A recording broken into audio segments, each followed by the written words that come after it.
So hello good morning guys. आजको दिनको सुरुवात चाहिँ 9 बजेबाट हुन्छ। भर राहुल दाई उठ्ने बित्तिकैदेखि हाँसिरहेको थियौँ। त्यसपछि म चाहिँ एकछिनमा फ्रेस हुन गएँ अनि यसो दाँतमा हिजो रातिको मासु निकाल्नु पर्यो भनेर धेरै ब्रस गरेर यसो अब पानीसानीले फ्रेस भएँ। त्यतिकैमा रुम आउँदाखेरि अङ्कल दाईहरू तिनैजना अब कुक खाइराख्नु भएको थियो। त्यसपछि म गएँ अनि म गएर एकछिन म पनि बसेँ अनि त्यसपछि मैले पनि कोक लिएँ। यस्तो फ्लेक्स हान्दै अब देखाउनु त पऱ्यो नि कोक खाएपछि। अनि कोक खाँदै बसिरहेको थिएँ। त्यसपछि एकछिनमा मासु आयो, मैले प्याजहरू कटिङ गरिदिएँ अनि अङ्कलले चाहिँ आज म बनाउँछु स्पेसल तरिकाले भनेर स्पेसल तरिकाले बनाउन लाग्नुभयो। अनि म र दाईहरू चाहिँ अब मासुको फ्राई हुन्छ त्यो चाहिँ फ्राई गरेको खाइरहेको थियौँ।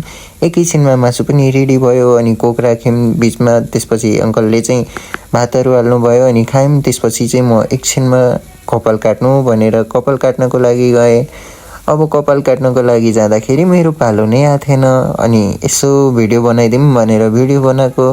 त्यसपछि कपाल काटेर आएर पानी तताएँ मैले नुहाउनको लागि चिसोको कारणले। अनि त्यसपछि म पानी तताएर नुहाएर बसेको। एकछिनमा विक्रम सर आउनुभयो कपाल सपाल काटेर, उहाँ पनि नुहाउनु भयो। म चाहिँ हिटर तापेर बसेको थिएँ जाडो भएर नुहाएको कारणले। त्यसपछि फेरि बेलुका मासु ल्याएँ। त्यसपछि मासु ल्याएपछि आज फेरि डिप फ्राई गरेर हामीले चाहिँ मासु बनायौँ। त्यसपछि म र विक्रम सर मिलेर अब खायौँ मासु चाहिँ। अनि आजको ब्लग चाहिँ यति नै। By by, good night.